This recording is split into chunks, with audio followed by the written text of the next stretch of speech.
Muito bom dia a todos os irmãos reunidos lá com o missionário Miguel Bermúdez Marim, em Santa Cruz, Bolívia, congregação que pastoreia o reverendo Joel Lara e todos os ministros dos diferentes lugares da Bolívia e também os que estão através da internet neste dia de hoje, terça-feira, 18 de outubro deste ano, 2022.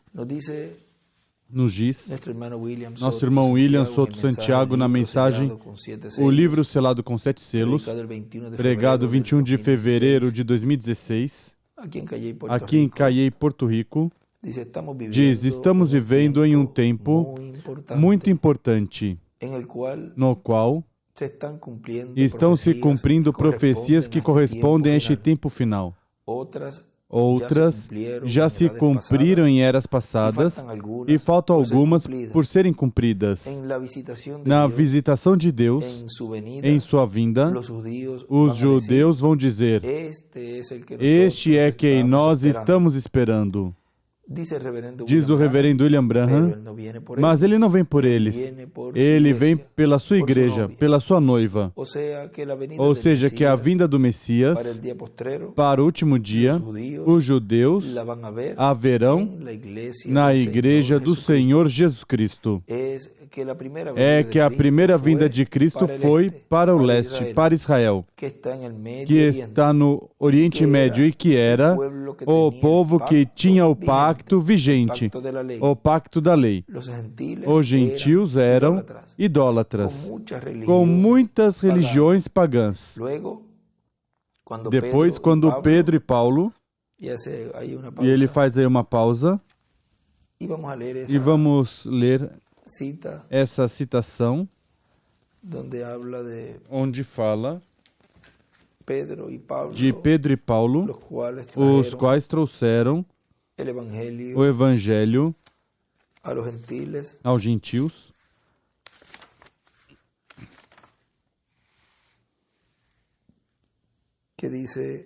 que diz en la página 30,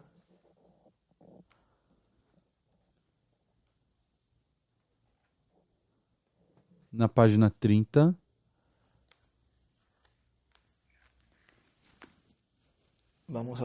vamos buscar aqui o outro livro. Vamos ir lendo deste. Agora, quando voltará o Evangelho aos judeus?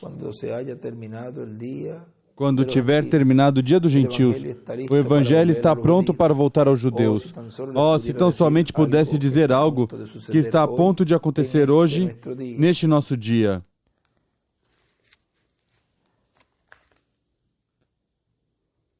E escreve o dia gentil.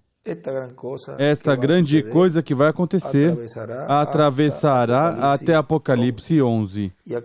E aquelas duas testemunhas, aqueles dois profetas, Moisés e Elias, trazendo o Evangelho de novo aos judeus.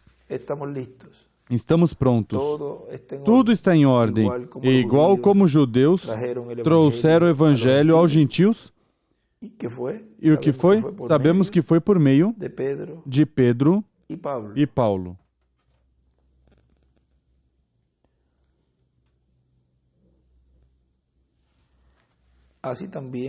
Assim também os gentios, e escreve Moisés e Elias, o levarão de regresso aos judeus, e o rapto acontecerá.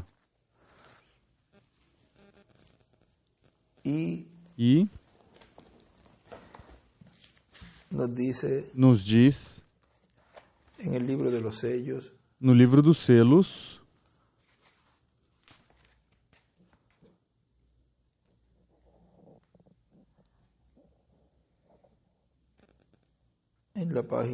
na página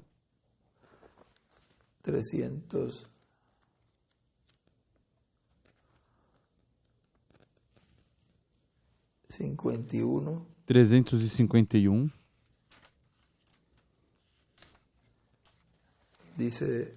diz: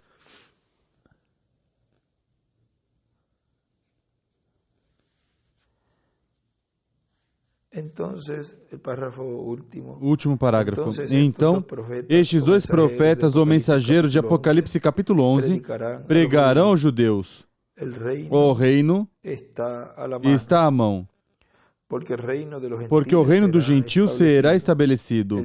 O tempo quando eles estarão pregando será durante os últimos 3 anos e meio da semana 70 de Daniel, como ele prometeu aos judeus, o seu povo. E ele escreve a mensagem do reino. Moisés e Elias. E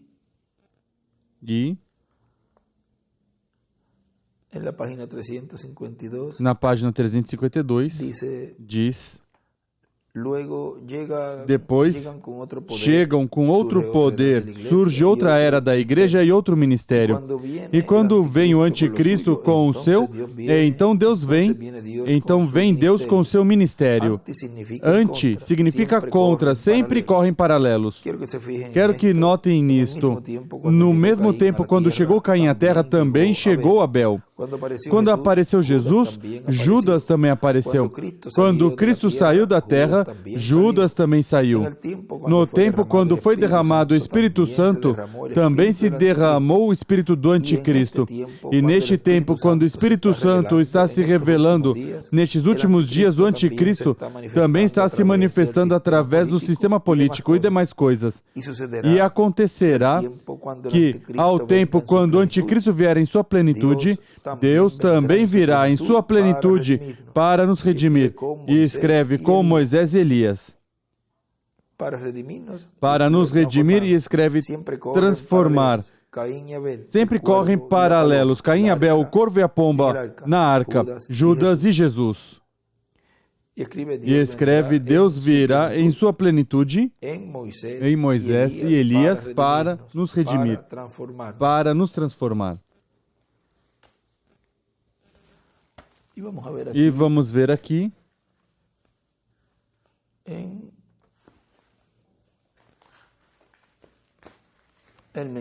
na mensagem o rapto.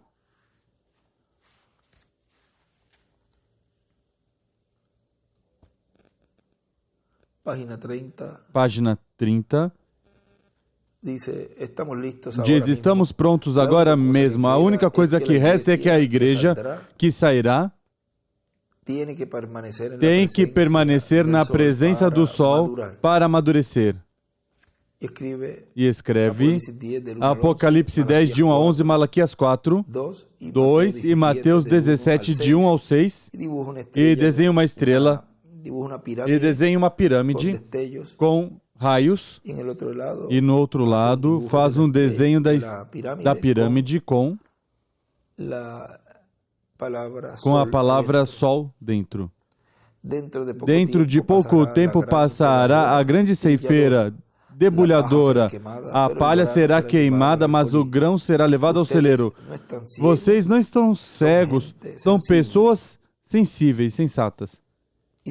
E se eu estivesse dizendo essas coisas com motivo de preconceito, mas digo isso porque é vida, porque sou responsável diante de Deus para dizer, e tenho que dizer.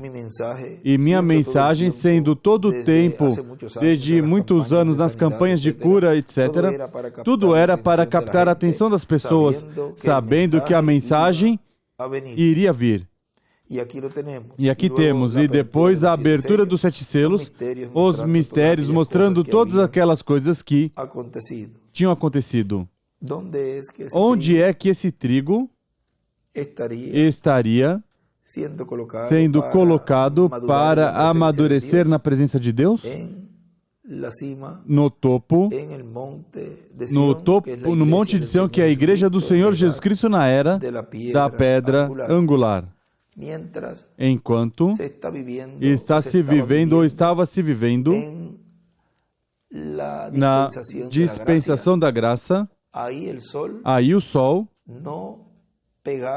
não dava forte para amadurecer esse trigo. Ou seja, aí era a luz tomada do lugar santíssimo. Ou seja, era o reflexo dessa luz da Shekinah que estava no lugar santíssimo. Mas já estando no lugar santíssimo, que é onde está a presença de Deus, onde está a luz, o sol, para amadurecer, é na era da pedra angular e na dispensação do reino. Para amadurecer, para nos redimir, para nos transformar. Por isso, é nessa dispensação do reino que isso estaria acontecendo. Não podia acontecer na dispensação da graça.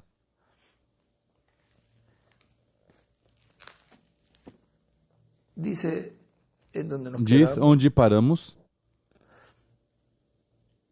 Da mensagem, o livro selado com os 7 selos que estamos lendo, diz, depois quando Pedro e Paulo, e faz uma pausa aí, ao rejeitar a Cristo como Messias, ou seja, lá o povo hebreu, deu lugar a que se abrisse a oportunidade para os gentios.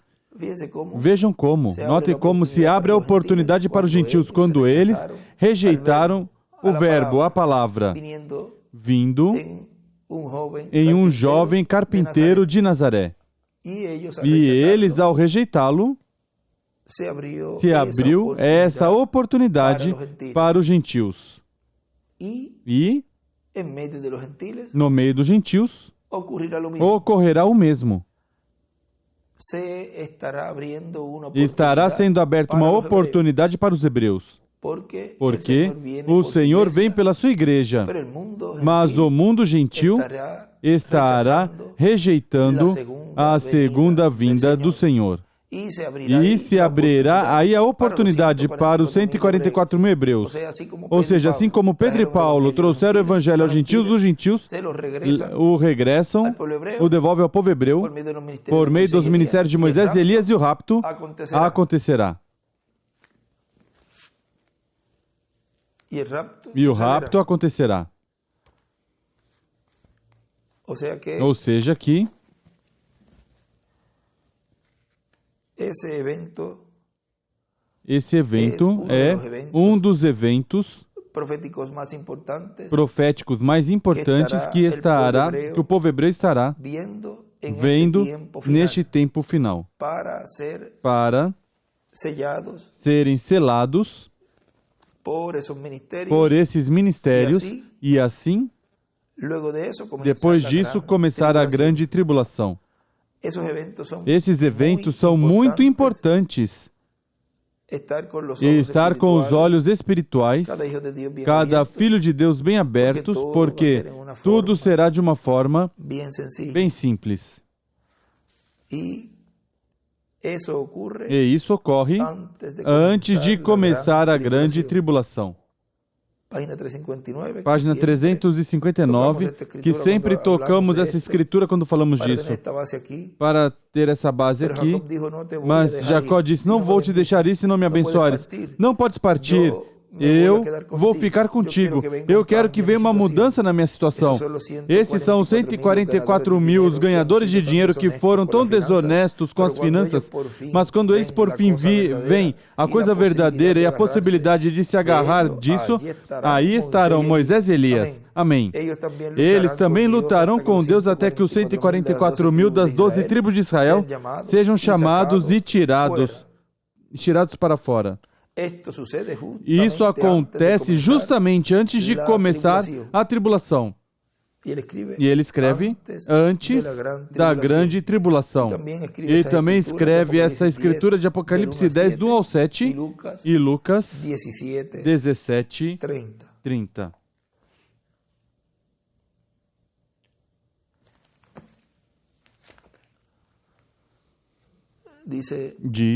Continua dizendo aqui nessa mensagem, de Deus, diz, ao rejeitar a Cristo como Messias, deu lugar a que se abrisse a oportunidade para os gentios.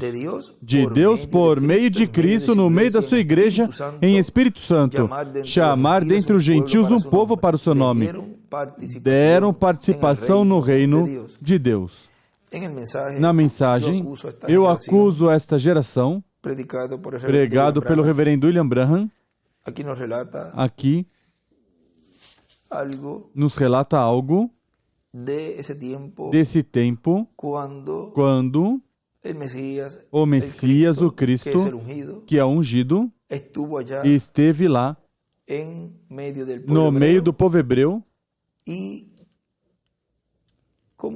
e como eles não puderam entender, compreender esse mistério que Deus estava cumprindo no meio deles em uma forma simples, a qual, para eles, era impossível que Deus estivesse cumprindo algo tão grande de uma forma tão simples. E assim será no cumprimento, no último dia da sua vinda, para levar a sua noiva, para transformá-la, para redimi-la. Será da mesma maneira. Recordem que o Filho do Homem vem com os seus anjos. Nos diz na página 32, diz...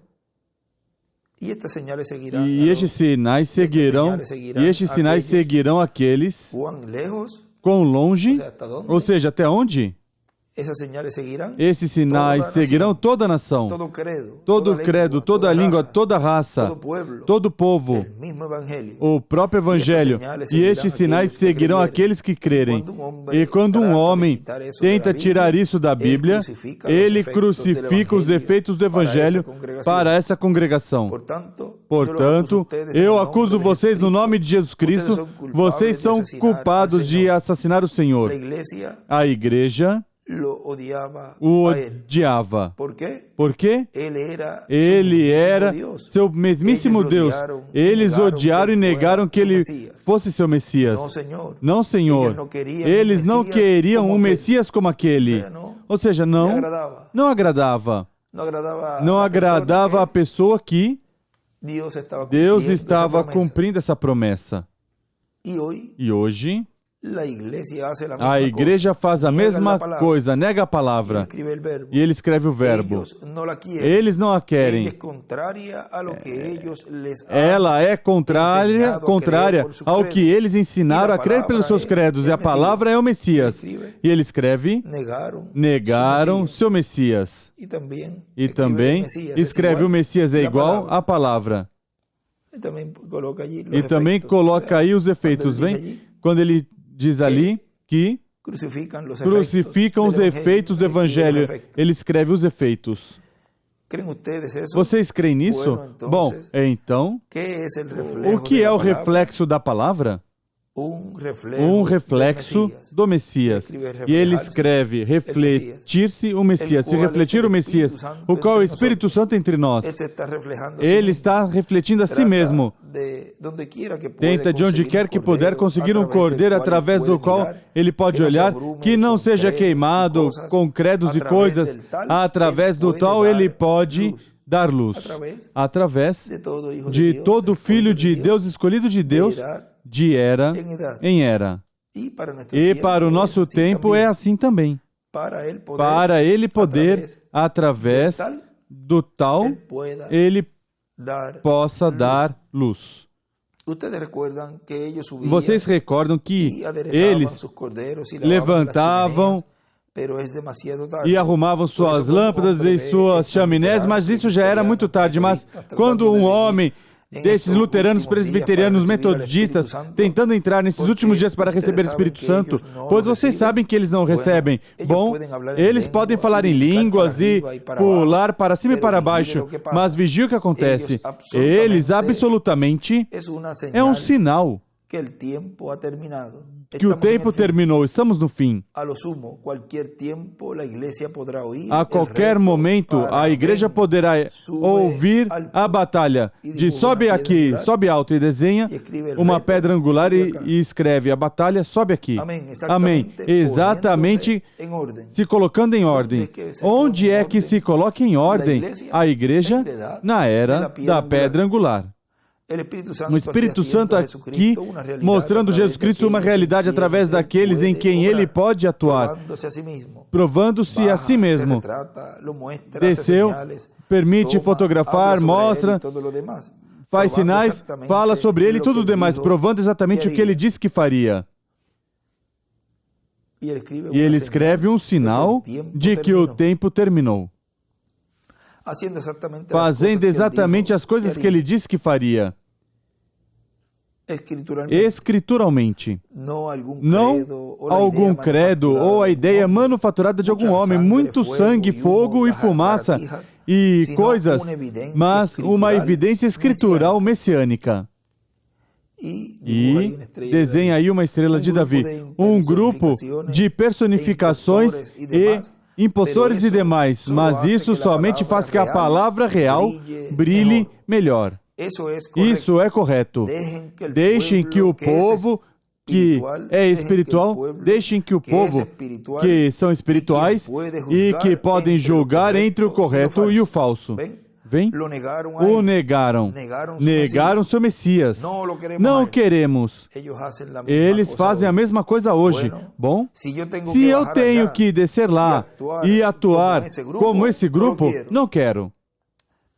Vejam como uma parte que lemos no domingo, onde falavam ou falam contra daqueles, por exemplo, ali o irmão Branham falava das que deixavam o cabelo comprido ou que não pintavam, não passavam maquiagem ou outra série de coisas e vinham e zombavam dessas pessoas. E ele dizia que você mantém a cabeça no alto. Leve isso como, vamos ver se conseguimos rapidinho, do que eu li no domingo, porque para os que não desejem seguir essa ordem, ou seja, que não desejarem descer, vamos dizer, se eu tenho que atuar de certa maneira para permanecer nesse grupo, como ele diz ali, melhor não recebo. Diz, bom, se eu tenho que descer lá e atuar como esse grupo, não quero. Muito bem, então vocês não têm. Isso é correto. Vem? Igual agora. Vamos ver se conseguimos essa partezinha aí. Está nessa mesma página, nessa mesma mensagem, mas em outra página, página 49 diz, quando você vê isso pela rua, alguma de vocês damas com cabelo longo dizem, ela está antiquada. Não é verdade isso? Recordem, esses são zombadores. Essa é uma coroa que você está usando. Deus disse que essa era a sua glória. Use-a com orgulho. Use-a com orgulho, como se estivesse usando uma coroa de espinhos pelo seu Senhor. Use com orgulho, não se sinta envergonhada. Ele disse assim, não importa o que essas Jezabéis digam hoje, o que estes impostores que sobem no púlpito, crucificadores de Cristo, não importa o que eles disserem, você usa com orgulho. Deus disse assim, você somente mantenha. Ou seja, que você, como crente, filho de Deus, não pode prestar atenção a nada disso, mas que você deve, como ele ali o diz, no que estamos lendo aqui, que ele diz,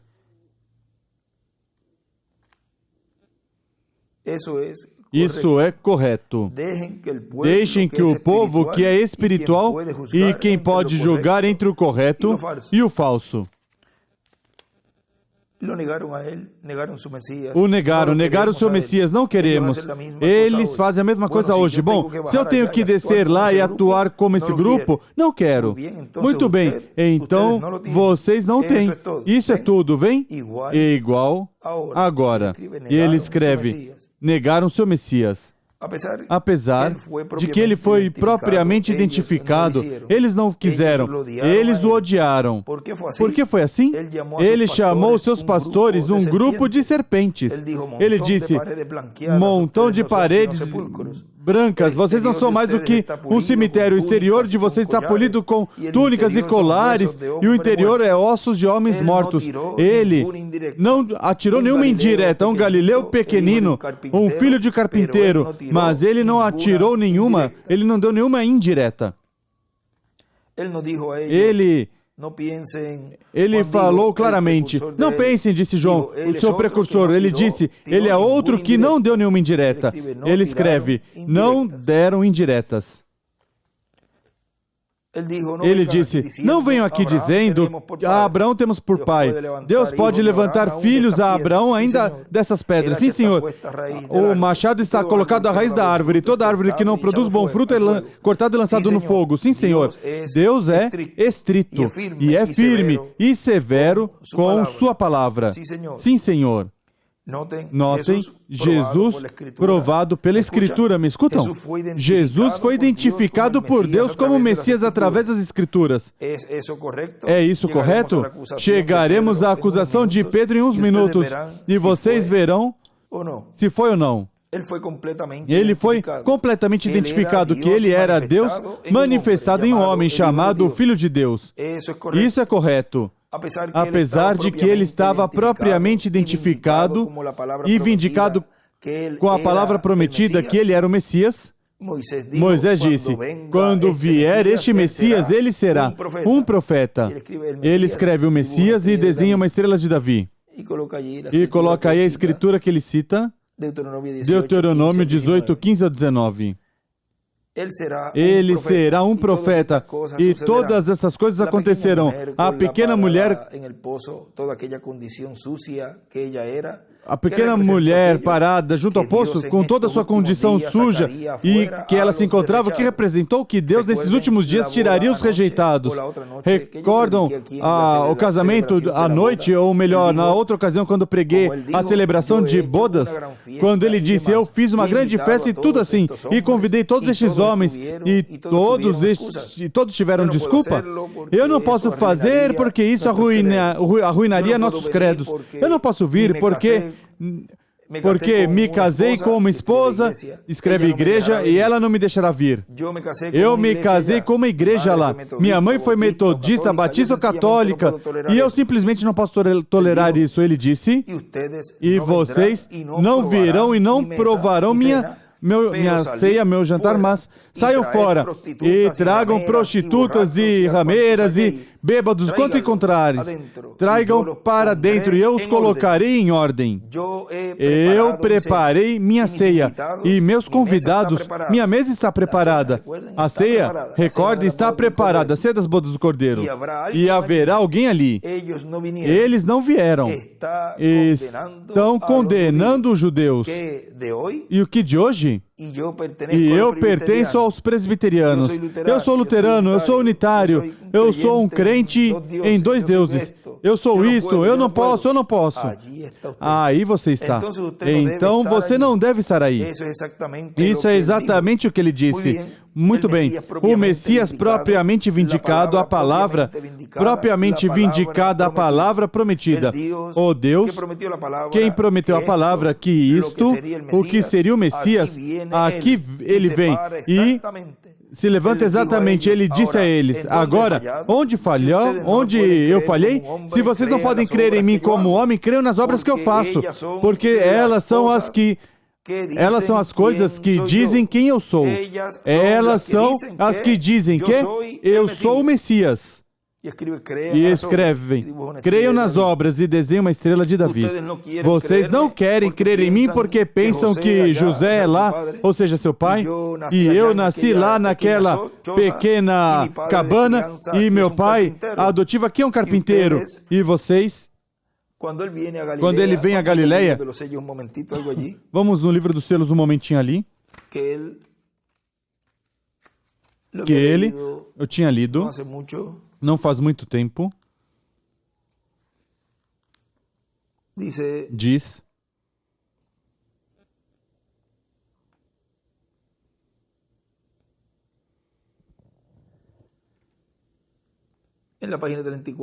na página 34 do livro dos selos,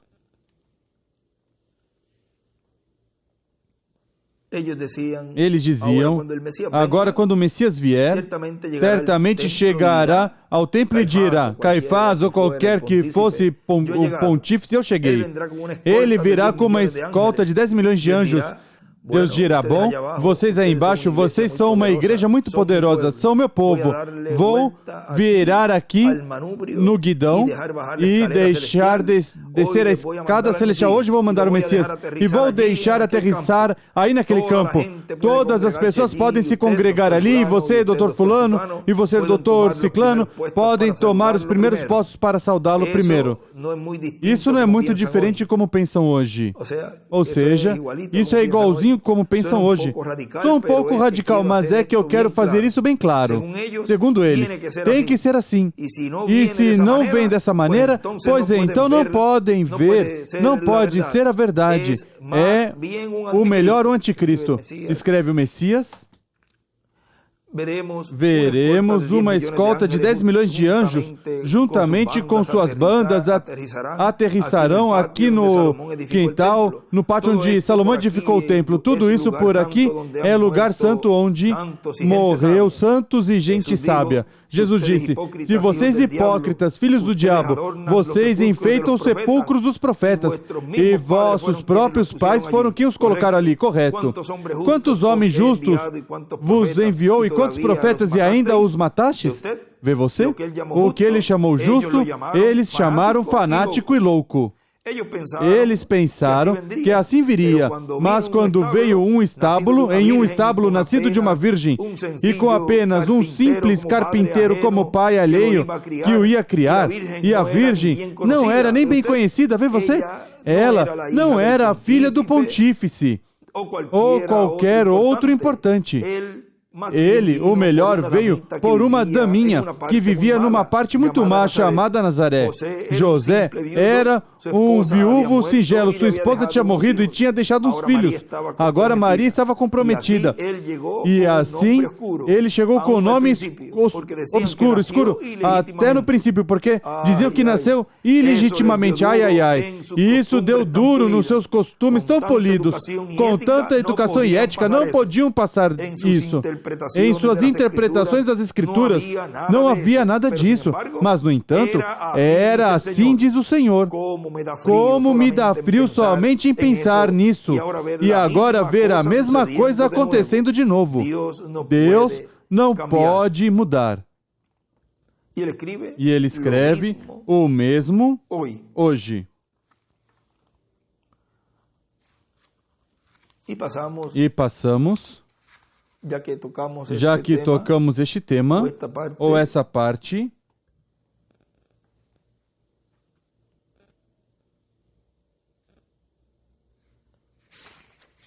vamos ver aqui, onde nos fala,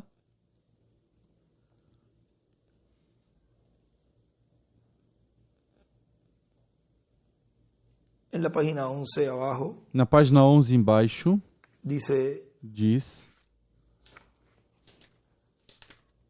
agora Deus não permitiu a Davi construir o templo. Ele não pôde fazer, mas Deus disse que da tua semente levantarei um, e ele escreve, semente pela fé, pela revelação, o filho de Davi.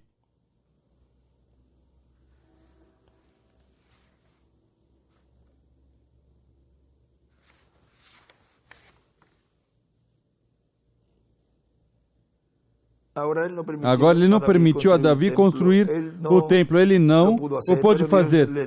Mas Deus disse que da tua semente levantarei um que construiria, quem construirá, estou na página 12, o templo, qual será um templo eterno. E sobre teu filho, filho de Davi, será um reino eterno, o qual ele controlará. Salomão, o filho de Davi, segundo a carne, construiu uma casa para o Senhor, um templo. Mas quando veio a verdadeira semente de Davi, o filho de Davi, ele disse que viria um tempo quando não haveria uma pedra sobre outra daquele templo, mas ele tentou mostrar outro templo. João, o revelador, no livro do Apocalipse, viu este tabernáculo. Em Apocalipse capítulo 21, ele viu o novo templo descendo do céu, ataviado como preparado, como uma esposa ataviada para seu marido. Então uma voz procedeu do templo e ouviu uma grande voz do céu que dizia: Eis o tabernáculo de Deus com os homens. E ele escreve aí a Nova Jerusalém, a esposa, e escreve também o filho de Davi e um templo eterno.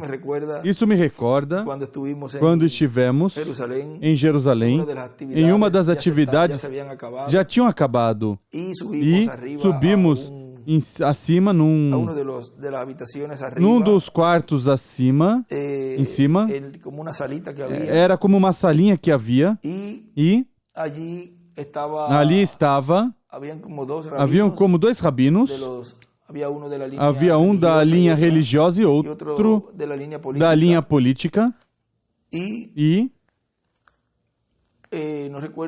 não lembro se estava também uma moça que era dali da Bolívia, não lembro o nome, que está em Washington, não sei se ela já está aí na Bolívia com vocês, e também estava Gabriela, Lara, e também creio que estava Érica da Argentina, não lembro se ela estava ali nesse momento, e certamente estava o irmão William, e estava já sentado assim do lado, e recordo quando ele, não sei se Gabriela se lembra disso, porque ela estava pertinho do lado. E depois eu creio que eu disse, porque disse, diga que tu és da descendência de Judá, por essa linha de Fares. E eu, mas como que eu vou estar dizendo para eles? E eu dizia, mas diga tu que...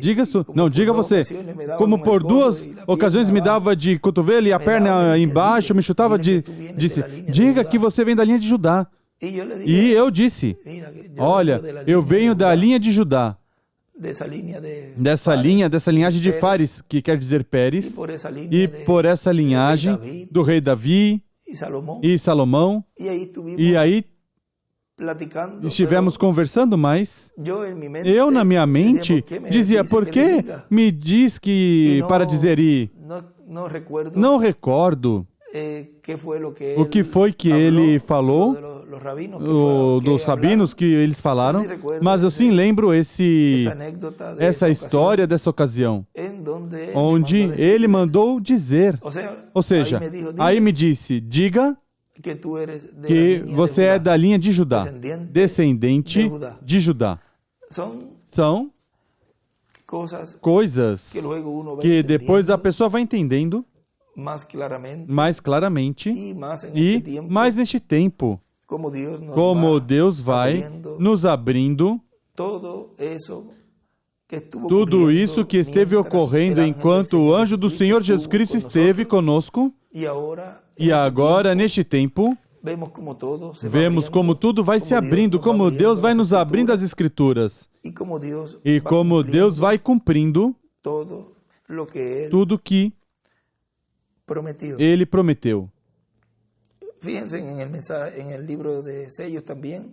Notem no livro dos selos também, na página 472, diz: No domingo passado, faz uma semana, hoje, quando estava pregando sobre sede humildes, recordem que Deus atua em coisas pequenas. Na verdade, não percebia o que estava falando, mas agora vejo bem, será de uma maneira tão humilde. Alguém pensaria que uma coisa tão tremenda seria revelada lá no Vaticano. E escreve no Papa. Vejam como ele tinha falado ali, no princípio, na página que eu li, que pensavam que ele ia direto a Caifás, ia abrir, descer uma escada, ia direto ali, e haveria, vai, fulano de tal, sentem aqui na primeira fila, por aqui vem o Messias. Eles pintavam dessa maneira. E vejam como ele fala aqui que será a vinda do Senhor, a vinda do Filho do Homem com seus anjos. Será de uma maneira tão humilde. Alguém pensaria que uma coisa tão tremenda seria revelada lá no Vaticano. E ele escreve no Papa. Mas o melhor vem como veio e escreve com Moisés e Elias.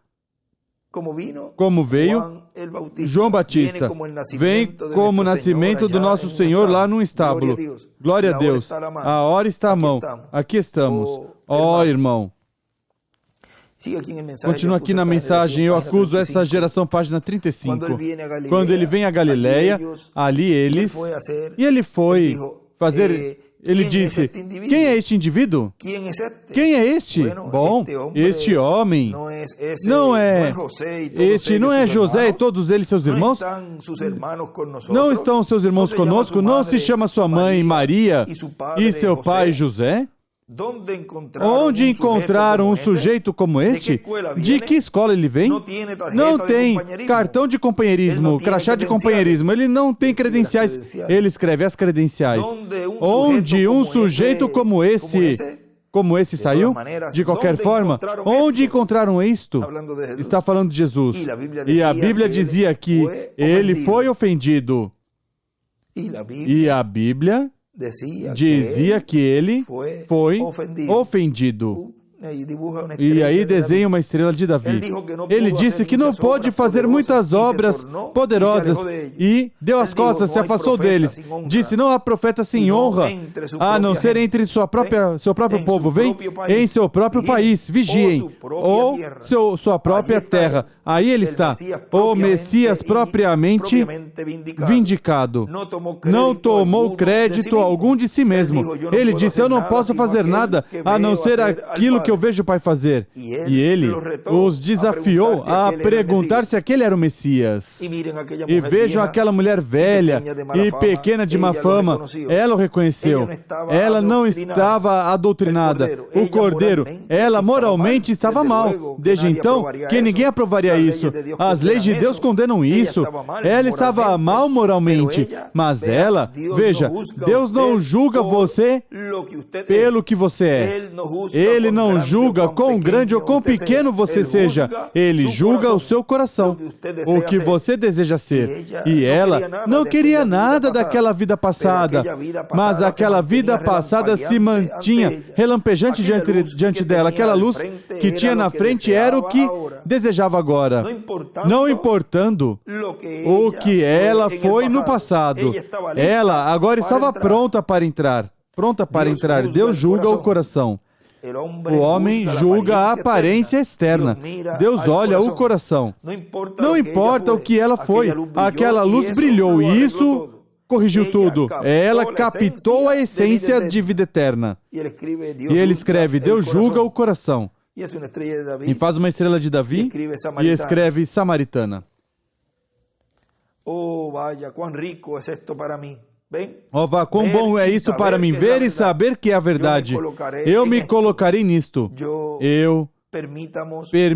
Permitamos, vamos permitir, o Deus do céu se levantará em minha voz, e escreve Apocalipse 11, estará além das fitas magnéticas do grande tempo de Deus, e ela condenará essa geração nos últimos dias. E nessa mesma mensagem, na página 40 embaixo,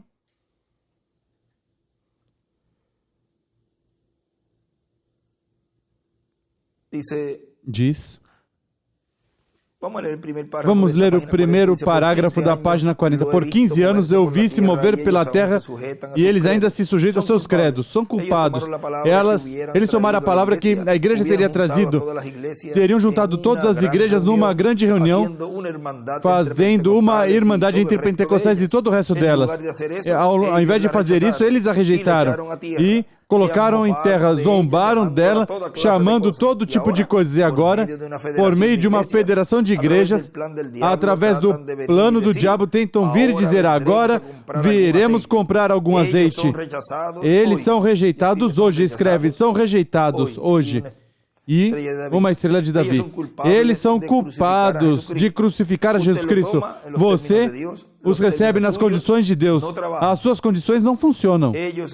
Eles rejeitaram a palavra de Deus tornada manifestada. E embaixinho diz, nessa mesma página 40 e 41 diz: porque é impossível, leia comigo, somente um versículo, quero que leiam comigo agora o versículo 4, está lendo de Hebreus 6, porque é impossível que os que uma vez foram iluminados e provaram o dom celestial e foram tornados participantes do Espírito Santo e assim mesmo provaram a boa palavra de Deus e os poderes dos séculos vindouros e recaíram, sejam outra vez renovados para arrependimento, crucificando novamente para si mesmo o Filho de Deus e expondo-o ao vitupério. Agora, é essa a minha palavra ou a dele? Um homem que vem a um conhecimento, recordem, eles nunca obtiveram. Eles foram crentes fronteiriços, de fronteira. Depois que recebemos o conhecimento da palavra de Deus, você obtém de um conhecimento de ler e ver a palavra, e depois a rejeita. Então você, é impossível para você ser salvo. Leram agora? Vem? Receberam um conhecimento da verdade. Você somente entende, mas jamais obteve, captou. Ou seja, não captou. Escreve irmão William. Não captou. É como aqueles crentes que se foram. É um tipo da jornada. Este terceiro êxodo é somente um tipo do restante deles. Vejam lá atrás. Permita mostrar algo em um minuto. Perdoem a expressão. Olhem, Israel tomou 12 homens, um de cada tribo, cabeças denominacionais, e o levou até a fronteira da terra prometida e mostrou as coisas boas que estavam por vir, o que eles tinham. E eles regressaram se queixando que nós não fomos capazes de fazer. Mas houveram dois dentre os 12, Josué e Caleb, que disseram, eles olharam a palavra. Deus disse que é nossa e nós somos mais do que capazes para tomá-la. É isso correto? Ele escreve terra prometida, a terra prometida e Josué e Caleb. Terceiro êxodo, do lado ele escreve também. O que foi isso? Crentes fronteiriços, de fronteira, vem? Eles foram nascidos na igreja. Eles eram dirigentes do povo. Eram, como dizer, bispos, que caminharam diretamente para onde a palavra de Deus estava mostrando ser a verdade. Há uma terra. Eles nunca estiveram ali. Eles não sabiam que estava ali. Mas eles vieram para ver que estava ali, Ali estava. E Caleb e Josué foram e trouxeram um ramo de uvas e permitiram que os demais deles comessem algumas uvas. E eles provaram. E eles, olha isso, que glorioso. E eles provaram o sabor da boa terra, da terra boa. E então regressaram e disseram, nós não podemos fazê-lo. Nós simplesmente não podemos fazer. Vem? Como eles até provaram dessas uvas, e mesmo assim regressaram e disseram, nós não podemos mais.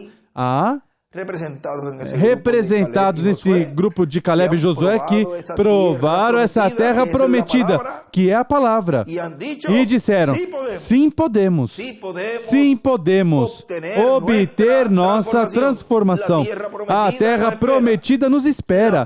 A ceia das bodas do Cordeiro está pronta, ou seja, sim podemos obter a transformação, a adoção. porque estamos comendo desse fruto da terra prometida. Estamos comendo a palavra, e essa palavra está se encarnando, e consequentemente obteremos ao redor dessa palavra nossa adoção, nossa transformação. E mais adiante, nessa mesma mensagem, eu acuso essa geração. Na página, tem vários lugares que poderíamos ler para essa comparação que o irmão Branham faz do que foi a primeira vinda do Messias lá, 2000 anos atrás, e o que neste tempo estaria acontecendo. Ou seja, essa mensagem seria bom que tenham os irmãos também e leiam completo, porque ele aí nos mostra como foi na primeira vinda do Senhor, que se cumpriu em um jovem carpinteiro de Nazaré, e o que fizeram com o Messias, o qual é, como vimos ali, a palavra. E assim seria neste último dia, porque tudo seria paralelo. Será paralelo em tudo, diz o irmão Branham, no livro de citações, página 119, parágrafo 1057. Vamos corroborar bem, vamos verificar bem essa citação. Página 119, parágrafo 1058. Que diz ao final: eis o Cordeiro de Deus que tira o pecado do mundo. Vem assim que será paralelo em tudo, e eu sei que será. E aqui na página 48 diz: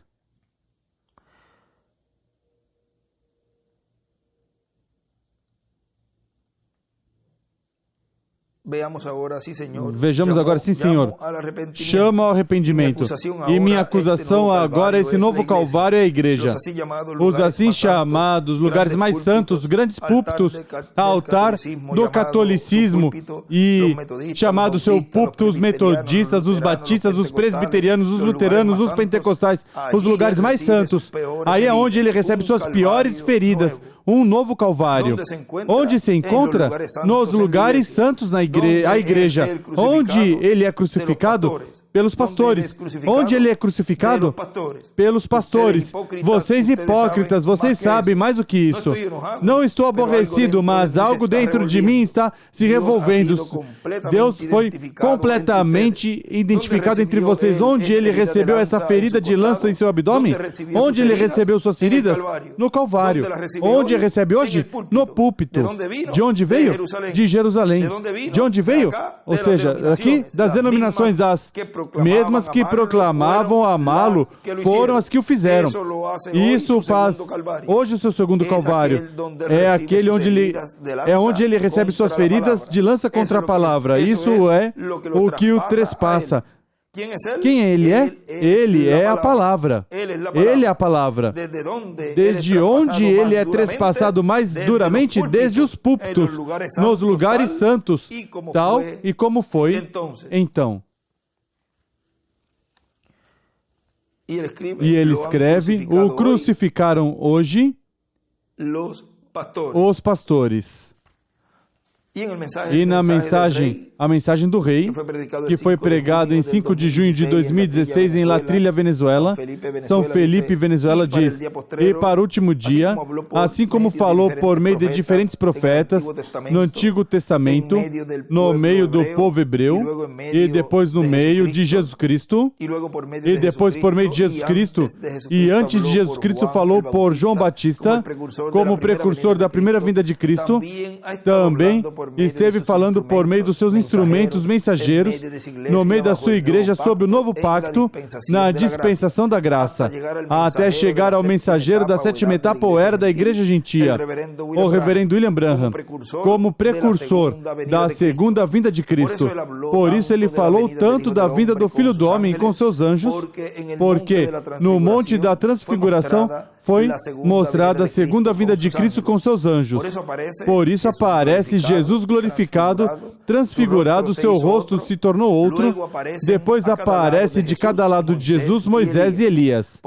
Porque a segunda vinda de Cristo é com os seus anjos, que são os ministérios de Moisés e Elias, os ministérios das duas oliveiras, correspondentes ao tempo final, conforme a Zacarias capítulo 4, versículo 1 ao 14, e Apocalipse capítulo 11, versículo 1 ao 14. Por isso é que, depois que ele entrega o livrinho aberto na mão a João, por isso é que, depois que ele entrega o livrinho aberto na mão a João Batista, o qual representa João Apóstolo, o qual representa a Igreja do Senhor Jesus Cristo e, consequentemente, a todos os mensageiros que a Igreja, desde o primeiro até o oitavo mensageiro teria, encontramos que ele entrega o livrinho selado com 7 selos já aberto e diz que o coma, e diz que será doce na boca, mas em seu ventre será amargo. João Apóstolo toma e come, e depois diz: importa que profetizes outra vez sobre muitos povos, nações e línguas.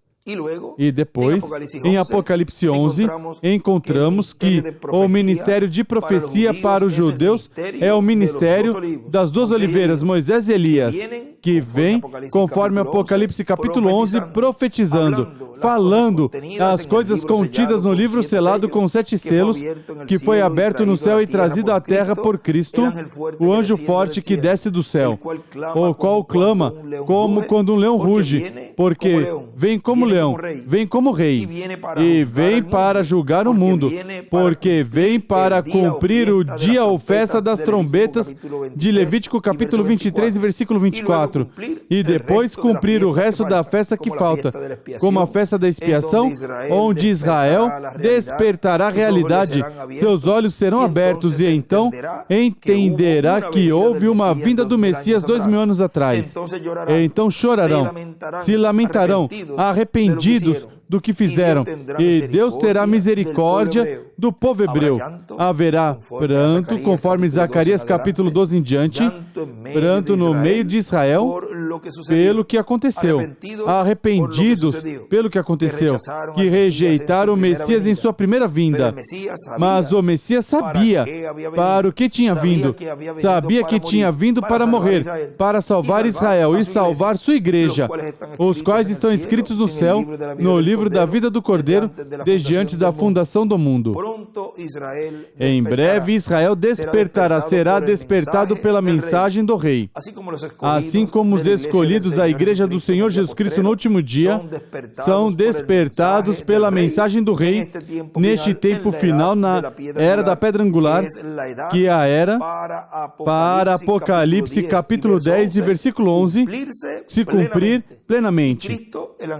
E Cristo, anjo do pacto, o Espírito Santo, falar novamente à sua igreja. Aí está nos falando bem claro. E depois a Israel falar com a mensagem do Rei, porque Cristo já estará como Rei, não como Cordeiro, mas como Rei, não como sumo sacerdote, mas como Rei e como juiz de toda a terra. Portanto, é importante saber onde a mensagem do Rei dos Reis e Senhor dos Senhores estará no último dia, neste tempo final no qual nós estamos vivendo. É na era da pedra angular, a era da palavra para o tempo final. E toda palavra que não foi cumprida em eras passadas será cumprida em nosso tempo. Porque este é o tempo para o cumprimento de toda escritura correspondente ao último dia, a qual está na Escritura, e será falada, e será materializada no meio da Igreja do Senhor Jesus Cristo. Ou seja, que é na era da pedra angular, a era da palavra, a qual nessa era será falada e será materializada toda a Escritura e toda a promessa que não foi cumprida em tempos passados, em eras passadas. E assim podemos ver com nossos próprios olhos o Messias, que é a palavra. O Messias e é igual à palavra. Esse foi nosso tema para essa ocasião, onde estão reunidos lá em Santa Cruz, Bolívia, com nosso irmão Miguel Bermudes Marim, e também estão reunidos em Villahermosa, lá com nosso irmão Reverendo Andrés Cruz Gallegos, e todos os irmãos de toda essa área lá no México, e em todos os lugares, na Colômbia, também no Brasil, que nesses dias estiveram reunidos e hoje também estão reunidos. Que Deus os abençoe, que Deus os guarde. E foi para mim uma grande bênção poder enviar esta saudação, essas palavras de saudação sobre este tema, o Messias, a palavra, o qual ele escreve ali, e este é o tema de hoje. O Messias, a palavra. Que Deus os abençoe grandemente e que continue Deus nos abrindo o entendimento, nos abrindo as Escrituras e estar assim nos preparando para a nossa transformação, a qual está muito, mas muito perto. Continuem passando uma tarde feliz, cheia das bênçãos do nosso Pai Celestial. E damos graças a Ele que nos enviou neste tempo o seu anjo, o anjo do Senhor Jesus Cristo, William Soto Santiago.